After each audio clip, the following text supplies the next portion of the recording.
Salut la team Rue des joueurs, j'espère que vous allez bien. On se retrouve aujourd'hui pour des pronostics buteurs sur la petite finale de cette Coupe du Monde 2022, le match pour la troisième place entre la Croatie et le Maroc qui aura lieu samedi à 16 h.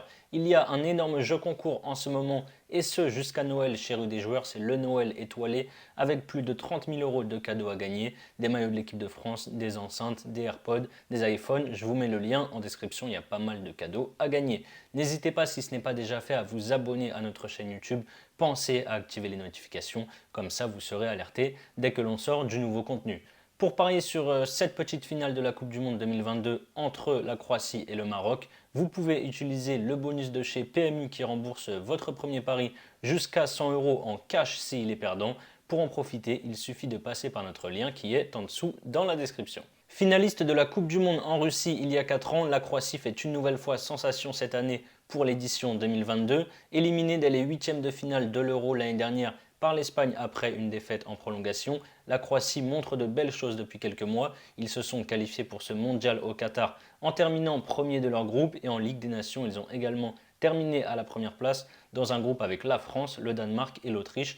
Par contre, ils ont timidement débuté ce mondial contre qui? Contre le Maroc qu'ils retrouveront justement pour ce match pour la troisième place. Ils étaient dans le même groupe. Ça s'était terminé cette première rencontre du mondial par un match nul 0-0. Ils se sont bien repris derrière contre le Canada avec une victoire 4-1 malgré l'ouverture du score canadienne dès 60 secondes de jeu. Et lors du troisième match contre la Belgique, ils devaient absolument au moins faire match nul pour se qualifier. Et c'est ce qu'ils ont fait avec un match nul 0-0. En terminant deuxième de son groupe, la Croatie a donc affronté le Japon en huitième de finale. Ils se sont qualifiés après la séance de tir au but et en quart de finale, cette fois face au Brésil, il y a eu 0-0 au bout de 90 minutes. Ensuite, on a donc eu le droit à des prolongations là encore. Neymar a ouvert le score et derrière, à la 117e minute, c'est Petkovic qui a arraché la séance de tir au but.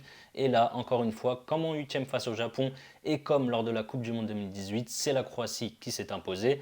Par contre, la marche était trop haute en demi-finale contre l'Argentine. Les Croates ont bien démarré le match et avaient la possession du ballon, mais par contre, ils se sont fait punir sur les premières occasions argentines.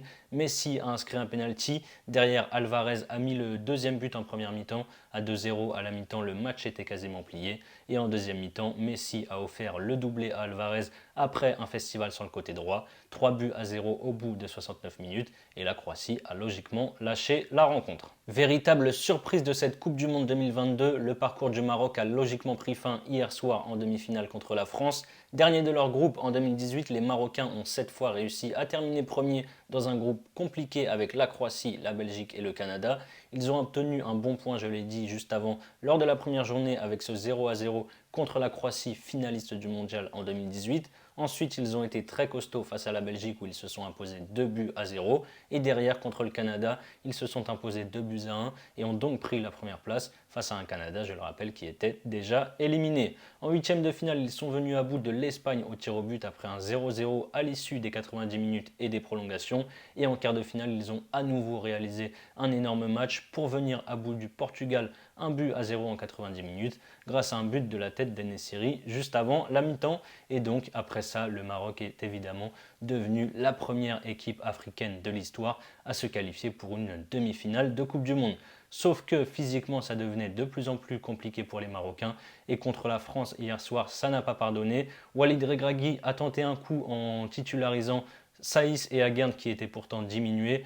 Aguerd a dû, excusez-moi, déclarer forfait pendant l'échauffement et Saïs est sorti au bout de 20 minutes de jeu. Le pari n'a pas payé malheureusement pour Walid Regragui. Même si le Maroc a eu quelques fulgurances et a globalement dominé la deuxième mi-temps, ça n'a pas suffi face à la France qui a su faire la différence en début et en fin de match avec l'ouverture du score de Théo Hernandez à la 5e minute et le 2-0 de Kolo Muani à la 79e. En ce qui concerne mes avis sur les buteurs, c'est compliqué sans les compos puisque ça devrait pas mal faire tourner, même si c'est important de finir troisième. La déception de s'arrêter en demi-finale est immense. Le coach marocain a dit après le match contre l'équipe de France qu'il ferait beaucoup tourner. Je pense que ce sera la même chose côté Croatie, mais à mon sens, le banc croate est quand même supérieur au banc marocain.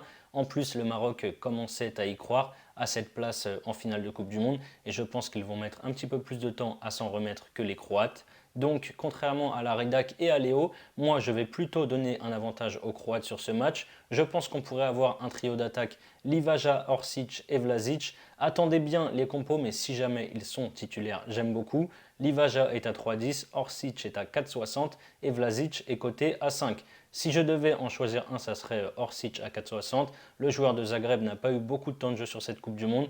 Il fait une grosse saison en club, que ce soit en championnat ou en Ligue des Champions. Et je pense qu'il aura à cœur de se montrer et de briller. Voilà mes avis buteurs sur ce match pour la troisième place entre le Maroc et la Croatie. Comme je vous l'ai dit en début de vidéo, vous pouvez utiliser le bonus PMU qui rembourse votre premier pari en cash s'il est perdant. Vous pouvez par exemple tenter de miser 100 € sur Orsic à 4,60 s'il est titulaire bien évidemment. S'il marque, vous remportez 460 €. Et si ça ne passe pas, PMU rembourse votre premier pari, donc de 100 € en cash que vous pouvez soit rejouer ou alors directement virer vers votre compte bancaire. Je vous mets le lien en description. C'est la fin de cette vidéo, n'hésitez pas à liker et à donner vos pronostics sur cette petite finale dans les commentaires. Je rappelle que les jeux d'argent sont strictement interdits aux mineurs. Parier peut être dangereux, donc jouez en fonction de vos moyens. Je vous souhaite une agréable fin de semaine, on se retrouve très vite pour de nouvelles vidéos. Ciao ciao.